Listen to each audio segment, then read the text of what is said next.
Dear students, so welcome to my channel Academy Villa. I am Astos and let's begin today's class. So आज की जो video है उसमें हम class 9th के चैप्टर 5 जिसका नाम है इको एंड नार्सिसस, इसी चैप्टर के क्वेश्चन आंसर के बारे में जानेंगे। तो एक एक करके बिना देरी किए हुए आगे बढ़ेंगे और जानेंगे क्वेश्चन आंसर। उससे पहले अगर आपने इस चैप्टर की वीडियो अच्छे से नहीं देखी, अगर समझ में चैप्टर नहीं आया तो आप मेरी वीडियो को रेफ़र कर सकते हो और उस वीडियो का लिंक मैं इस वीडियो के डिस्क्रिप्शन में दे दूंगा। तो चलिए आगे बढ़ते हैं और सारे क्वेश्चन आंसर सॉल्व करते हैं। पहला क्वेश्चन जो है वो है ट्रू एंड फॉल्स से।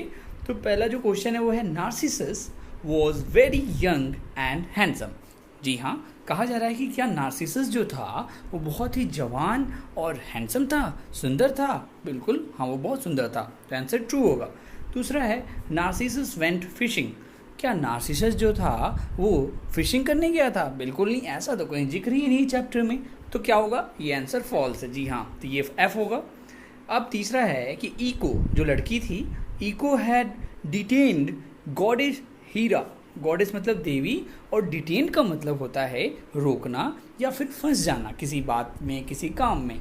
तो डिटेन्ड यानी कि जो इको लड़की थी उसने गॉडेस यानी देवी हीरा को रोक दिया था। क्या? जी हाँ, आपको चैप्टर में पढ़ा होगा तो याद होगा, उन्होंने इको ने हीरा देवी को रोक दिया था।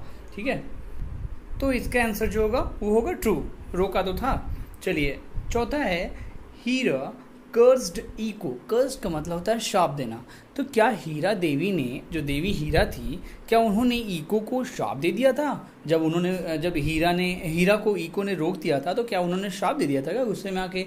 जी हाँ, दिया था, तो आंसर ट्रू होगा। पांचवा है Echo did not want to speak to Narcissus. क्या ऐसा था क्या चैप्टर में, जो इको जो लड़की थी, क्या वह नार्सिसस से बात करना नहीं चाहती थी? बिल्कुल नहीं भाई। इस चैप्टर में तो ऐसा था भाई कि जो इको लड़की थी ना, वो उस लड़के को देखकर मोहित हो गई थी और चाहती थी उससे बात करे, लेकिन वो मतलब अपनी लज्जा के मारे उसके सामने जा नहीं पा रही थी। तो ये लाइन जो है गलत है और ये फॉल्स होगा। चलिए आगे देखते हैं। अब हमें कंप्लीट करना है सेंटेंसेस को, ठीक है ना। तो हम देखेंगे कि पहला क्वेश्चन है कि द डैश यानी कि the nymph was so embarrassed and ashamed. Nymph का मतलब जान लेते हैं। निम्फ का मतलब होता है सुंदरी, अप्सरा, युवती, कुछ भी कह सकते हैं। लेकिन निम्फ किसके लिए यहाँ पे बोध कराया जा रहा है? तो जी हाँ, इको जो लड़की थी ना, वो बहुत ही सुंदर थी, वो भी बहुत ब्यूटीफुल थी कह सकते हैं। इसी वजह से उसको निम्फ यानी कि सुंदरी के नाम से जाना जा रहा है। और कहा जा रहा है जो निम्फ थी वह सो एम्बेरेस्ड एंड असेम्ड, दोनों का मतलब होता है लज्जित या फिर शर्मिंदगी महसूस करना। तो जो लड़की थी वो शर्मिंदगी महसूस कर रही थी, युवती। दूसरा है कि her youth and beauty withered away. इसको क्या पढ़ेंगे? Withered away. विदर्ड का मतलब होता है छिन्न हो जाना, है ना, मुरझा जाना, छिन्न हो जाना या फिर मुरझा जाना। तो चेहरा डाउन हो जाता है, उसको विदर्ड अवे कहते हैं। तो कहा जा रहा है कि हर यूथ, हर यानी कि लड़की, यानी इको जो लड़की थी, उसकी जो जवानी थी और ब्यूटी, उसकी सुंदरता थी, वो झड़ गई थी समय के साथ। कहानी में आप देख लेंगे, समझ आ जाएगा। अभी मैं बोल रहा हूँ शायद आप रिलेट ना कर पाएँ, लेकिन ऐसा हुआ था कि उसकी जो सुंदरता थी वो गुफा में जाकर रहने लगी थी, तो इसलिए विदर्ड अवे यानी कि वो मुरझा सी गई थी। चलिए तीसरा है कि नार्सिसस हैड स्कॉन्ड मेनी वीमेन। स्कॉन्ड का मतलब होता है तिरस्कार करना, है ना, या फिर इनकार कर देना। तो नार्सिसस जो लड़का था ना, उसने बहुत सारी युवतियों को ठुकराया था, उनको इनकार किया था, उनका तिरस्कार किया था। ठीक है ना, तो स्कॉन्ड होगा यहाँ पे। Narcissus was tired and thirsty. Narcissus जो था टायर्ड यानी कि थका हुआ था और साथ ही साथ प्यासा भी था। थर्स्टी मतलब प्यासा था। पांचवा है कि Narcissus could not tier himself away from his own image. Own मतलब अपना, और टीयर का मतलब देखिए बहुत सारे वर्ड, मतलब एक वर्ड के बहुत सारे मीनिंग होते हैं, आप सभी को पता है, लेकिन मैं बताता हूँ एक एक करके इस टीयर वर्ड का मीनिंग। तो टीयर का मतलब होता है, पहला तो हमें पता है कभी आँख से आंसू गिरते हैं तो आंसू को भी टीयर बोलते हैं। दूसरी चीज़, टीयर का मतलब होता है फाड़ना, है ना, आपने कागज़ को फाड़ दिया तो टीयर द पेज, ये टीयर का मतलब होता है। और एक और चीज़ होती है जो यहाँ पर यूज़ की है, हम ना तो फाड़ना यूज़ कर सकते हैं यहाँ पे, ना ही हम आंसू यूज़ कर सकते हैं, हम यहाँ यूज़ करेंगे खींच लेना। है ना, खींच लेने को भी टीयर बोलते हैं। तो कहा जा रहा है कि Narcissus could not tier himself away from his own image, मतलब अपने ही मतलब इमेज, अपनी ही पिक्चर, अपनी चित्र देखकर, पानी में उसको प्रतिबिंब दिखाई दे रहा था, तो अपना ही इमेज देखकर वो जो नार्सिसस था अपने आप को हिमसेल्फ अपने आप से दूर नहीं कर पा रहा था, है ना, अपनी नज़रें हटा नहीं पा रहा था। तो ये था। चलिए अब क्वेश्चन आंसर पर चलते हैं, ब्रीफ में देखेंगे। Who was Narcissus? नार्सिसस कौन था? तो Narcissus was a young handsome man, तो वो एक नौजवान युवक था, ठीक है, था सुंदर युवक था। अब है हु वॉज इको। अब इको कौन थी भाई? तो Echo was a nymph who was a great chatters. Chatter का मतलब होता है बात करना, बातूनी कह सकते हैं, जो बहुत ज़्यादा बकवास या बकबक करते रहती है, तो उसको चैटर्स बोलते हैं। Echo was a nymph, Echo एक युवती थी, सुंदर अप्सरा की तरह थी, जो कि बहुत ही ज़्यादा बातें करती थी। तीसरा क्वेश्चन है कि what did Echo do with any passer by. Passer by का मतलब होता है राहगीर, जो पास से जो लोग गुजरते हैं उनको पासर बाई कह देते हैं, राहगीर कह देते हैं। तो कहा जा रहा है कि इको पासर बाई के साथ क्या करती थी, यानी कि राहगीरों के साथ किया करती थी। तो जानते हैं उसको, आंसर में आपके इस आंसर में सब पता चल जाएगा। तो इको जो थी ना, इको अ ग्रेट चैटरर, हमें पता है कि इको जो थी एक बहुत बातूनी लड़की थी। तो ready to talk to any passer by on any subject at any time. कहने का मतलब है कि जो थी ना, इको तो बातूनी तो थी ही, तो उसकी कैसी मंशा होती थी हमेशा कि वो हमेशा किसी से भी बात करने के लिए, किसी भी राहगीर के साथ बात करने के लिए तैयार हो जाती थी, चाहे वो कोई सा भी टॉपिक हो, कोई सा भी टाइम हो, वो कुछ नहीं देखती थी, उस पर शुरू हो जाती थी बातें करना। तो ये उसकी आदत थी। चलिए अब आगे देखते हैं। Who was detain by Echo. Detain मैंने अभी बताया थोड़ी देर पहले, डिटेन का मतलब रोकना होता है। तो इको के द्वारा, who was detain by Echo, Echo के द्वारा किसको रोका गया था? तो इको ने तो हमने देखा था देवी हीरा जो थी उसको रोका था। तो आंसर होगा कि goddess Hera was detained by Echo, ठीक है ना। अगला क्वेश्चन है हु डिड इको फॉलो, यानी कि कहानी में इको ने किसको फॉलो किया, मतलब किसका पीछा किया। फॉलो का मतलब पीछा करना होता है। तो इको फॉलोड नार्सिसस, है ना। तो इको किसको फॉलो कर रही थी? नार्सिसस को, ठीक है। आशा करता हूँ आपको ये चैप्टर अच्छे से समझ में आ रहा होगा। ये एकेडमी विला की तरफ से आपको एक अच्छा बोनस दिया जा रहा है कि आप अपने मैं बीच में रोक के ये बताना चाह रहा हूँ कि प्लीज़ मुझे कमेंट सेक्शन में लिख के बताया करें कि आपको वीडियो कैसी लगती है, क्योंकि होप सो मुझे और इम्प्रूवमेंट की ज़रूरत है, तो वो आप बता सकते हैं। Sorry to interrupt. फिर से आगे बढ़ते हैं और बताता हूँ आपको। छठा क्वेश्चन है कि what was the reaction of Narcissus when he saw Echo. कहने का मतलब है कि नार्सिसस का मतलब रिएक्शन क्या था, है ना, जब उसने इको को देखा। कहानी में था इको छुप के उसको देख रही थी नार्सिसस को, फिर वो नार्सिसस के कहने पे इको बाहर आई थी। तो कहा जा रहा है कि व्हाट वाज द रिएक्शन, यानी कि उसका प्रतिक्रिया क्या थी नार्सिसस की जब उसने इको को देखा। तो आंसर है कि Narcissus pushed her away and ran when he saw Echo. Pushed her away का मतलब होता है धक्का देकर हटा देना, अपने से दूर कर देना। एंड रैन मतलब दौड़ जाना, यानी कि जब नार्सिसस ने इको को देखा तो नार्सिसस ने इको को धक्का मारकर दूर कर दिया और वहाँ से दौड़कर भाग गया, ठीक है। आगे देखते हैं। Why did Echo hide her self in a dark cave. कहने का मतलब है कि कहानी में इको ने अपने आप को डार्क यानी कि अंधेरे गुफा में क्यों कैद कर लिया था। तो आंसर है, ठीक है, कि Echo was so embarrassed and ashamed by the behaviour of Narcissus that's why she hide her self in a dark केव।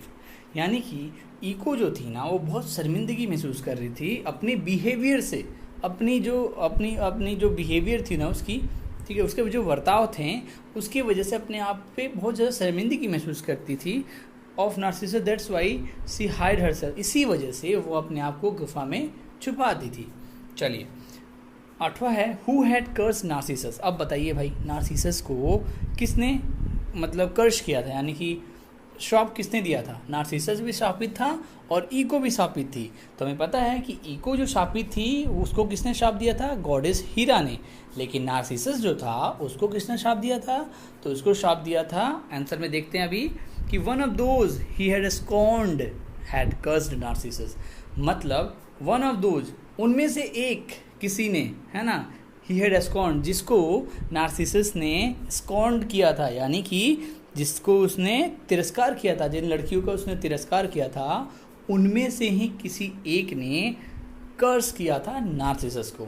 तो आप समझ गए होंगे आप, क्यों किसी एक लड़की को जिसने उसको तिरस्कार किया था नार्सिसस ने, तो नार्सिसस को उस लड़की ने क्या कर दिया, उसको श्राप दे दिया। चलिए 9वां क्वेश्चन है कि who did Narcissus fall in love with. अब बताइए भाई कि नार्सिसस जो था वो किसके साथ प्यार में पड़ गया, माने किसके प्यार में पड़ गया। तो जानते हैं इस आंसर से, आंसर है कि Narcissus failed in love with his own image. Own मतलब अपना खुद, यानी कि जो नार्सिसस था वो अपनी खुद की परछाई से या फिर खुद की चित्र पे लुभावित हो गया, है ना, वो अपने इमेज पे ही, अपने आप में ही वो प्यार में डूब गया उसी से। ठीक है, अगला क्वेश्चन है at last what happened with Narcissus. अंत में नार्सिसस के साथ क्या हो। तो आंसर है कि at last his body withered away. Withered away यानी कि बताया था मुरझा गया, उसकी भी बॉडी मुरझा गई। And became the stem of a flower, और उसका जो शरीर था वो एक फूल का तना बन गया। एंड हिज हेड बिकम, उसका जो सिर था वो एक लवली गोल्ड एंड वाइट ब्लूजम, ब्लूजम मतलब फूल होता है, तो एक फूल बन गया, सुनहरा सा फूल बन गया वाइट कलर का। तो ये इस चैप्टर में ऐसे ऐसे जो टर्म्स आ रहे हैं, वर्ड्स आ रहे हैं, वो आपको अच्छे से समझ में आ रहे होंगे। अगर दिक्कत है फिर भी आप कमेंट सेक्शन में लिख के बता सकते हैं मेरे को। ठीक है, आगे चलते हैं। लॉन्ग आंसर क्वेश्चन में है पहला question, who was Narcissus, what was special about him, यानी कि नार्सिसस था कौन। और अब अभी तक तो आप समझ ही पाएंगे नार्सिसस कौन था, फिर भी ये लॉन्ग आंसर टाइप है तो मैं जल्दी जल्दी बताऊंगा इसको कि what was special about him, Narcissus के बारे में क्या अच्छी अच्छी खूबियाँ थी, विशेषताएं क्या थी। चलिए जानते हैं। Narcissus was a young handsome man. Narcissus एक यंग हैंडसम इंसान था।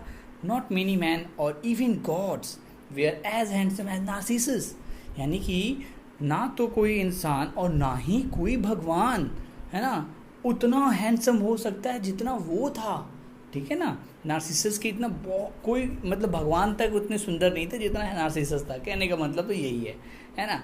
अब आगे देखते हैं क्या लिखा है। He was so fair that almost every one who saw him fail in love with him that moment, यानी कि ही वॉज सो फेयर, वो इतना खूबसूरत था, सो मतलब इतना खूबसूरत था दैट ऑलमोस्ट एवरी वन, कि लगभग हर कोई जिसने उसको देखा, who saw him fail in love with him, जिसने भी उसको देखा वो उसके साथ प्यार में पड़ गए। दैट मोमेंट यानी कि उसी क्षण, यानी कहने का मतलब है जो लोग उसको जिस क्षण देखता था उसी समय उसके प्यार में पड़ जाता था।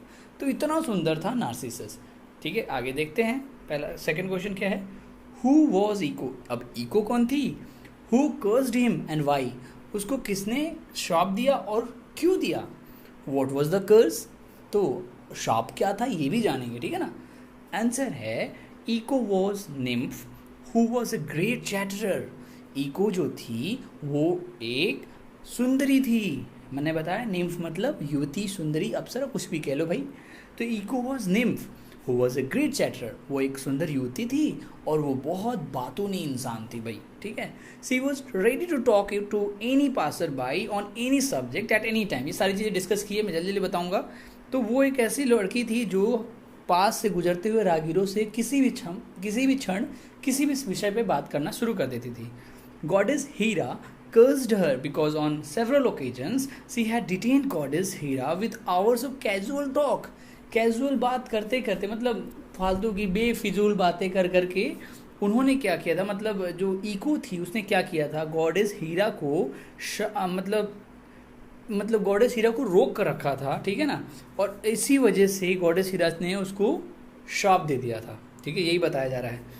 Just as Hera was on the point of stumbling upon Zeus with one of his illicit love. देखिए एक वर्ड है ना, स्टम्बलिंग। स्टम्बलिंग का मतलब होता है अवरोध उत्पन्न करना, और इलिसिट का मतलब होता है अवैध या फिर फॉरबिडन एंड छुपा हुआ।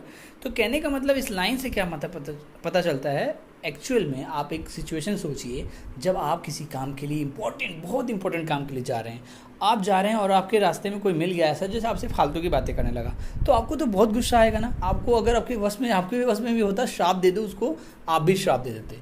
हुआ यही हीरा के साथ, जो गॉडेस हीरा थी वो भी जा रही थी, कुछ अपने कहते हैं ना अवैध संबंध थे किसी जीएस के, तो उनको स्टम्बलिंग मतलब उनको रोकने, बाधा उत्पन्न करने जा रही थी।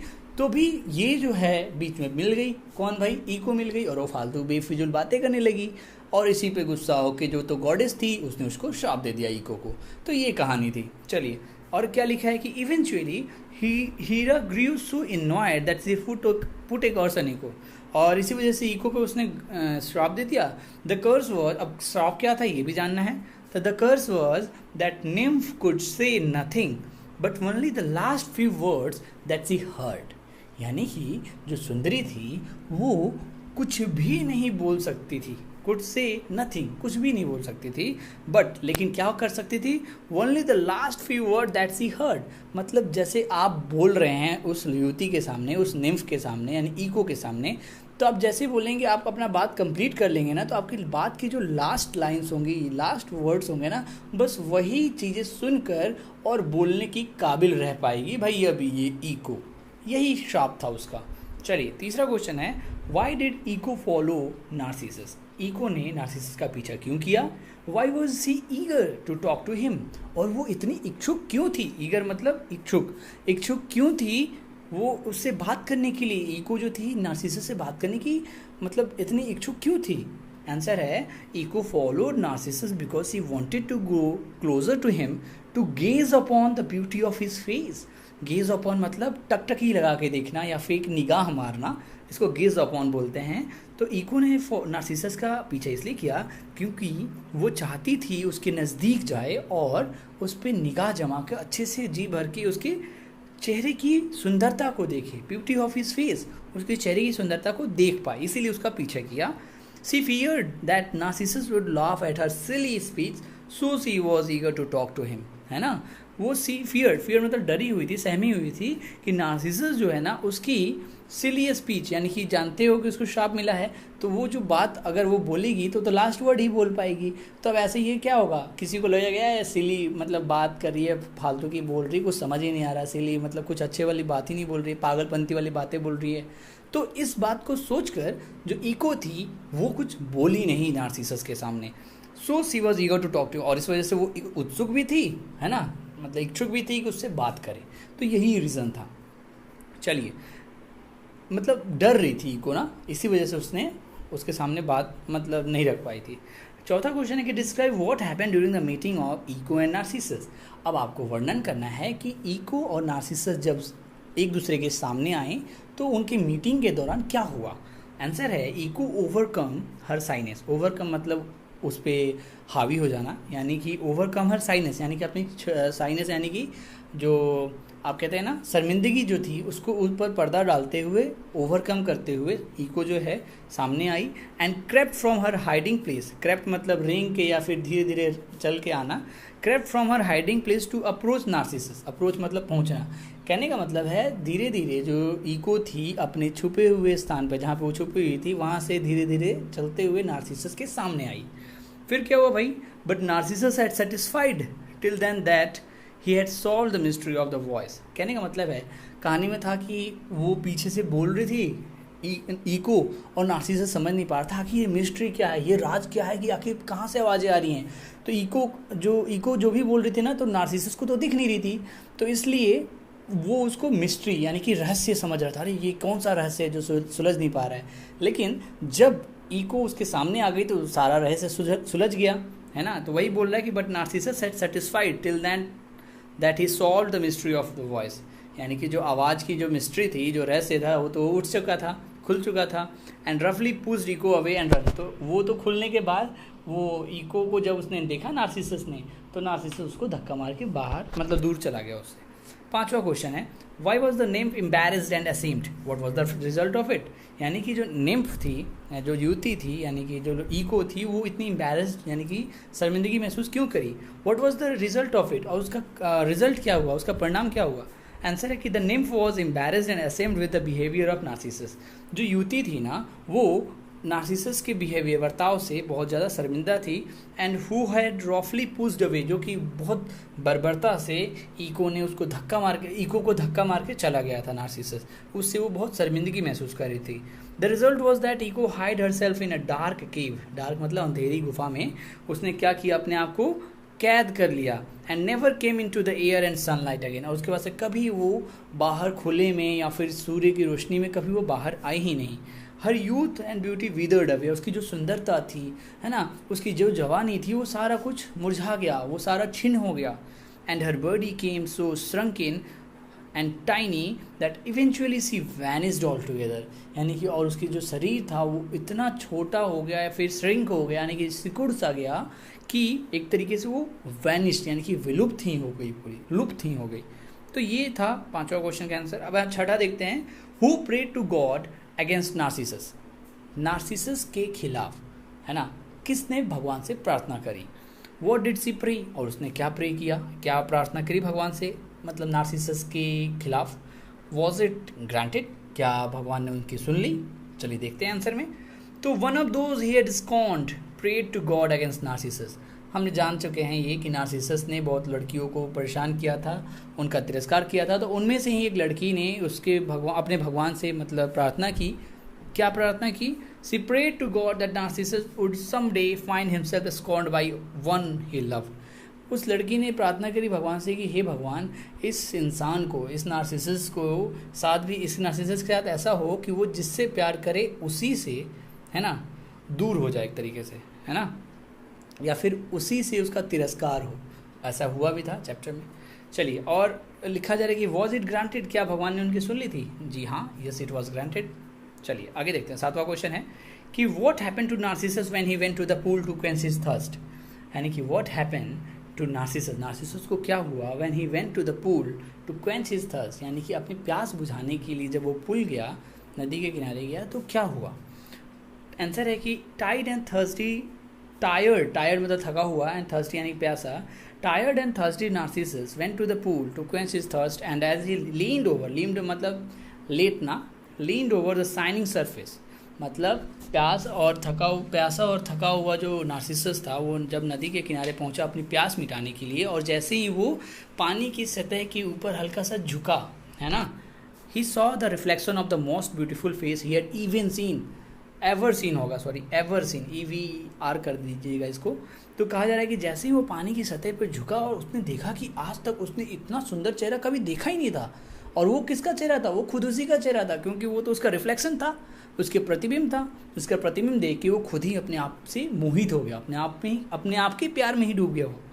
His heart trembled at the sight and he could not tear himself away from it his own image. कहने का मतलब है वो बहुत ही भावुक हो गया, बहुत ही अपनी जो दृश्य देखकर, साइट मतलब दृश्य देखकर वो अपने आप को खींच नहीं पाया. मैंने बताया था टीयर का मतलब खींच लेना. अपने आप को उस पिक्चर से, इमेज से दूर नहीं कर पाया, जो कि वो उसका खुद का ही इमेज था, है ना. अब आगे देखते हैं. For a long time Narcissus remain there beside the pool.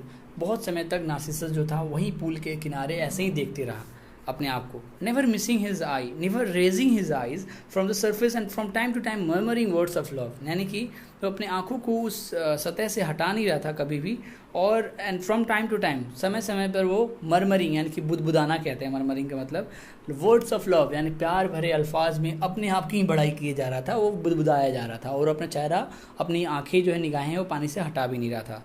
At least his body withered away and become the stem of a flower. और उसी के साथ क्या हुआ, बहुत साल बीत गए और उसका भी क्या हुआ, उसका चेहरा जो था, उसका शरीर जो था वो छिन्न हो गया. और वो भी, उसका शरीर कैसा बन गया, तो बोला जा रहा है कि उसका जो शरीर था वो तना बन गया फूल का.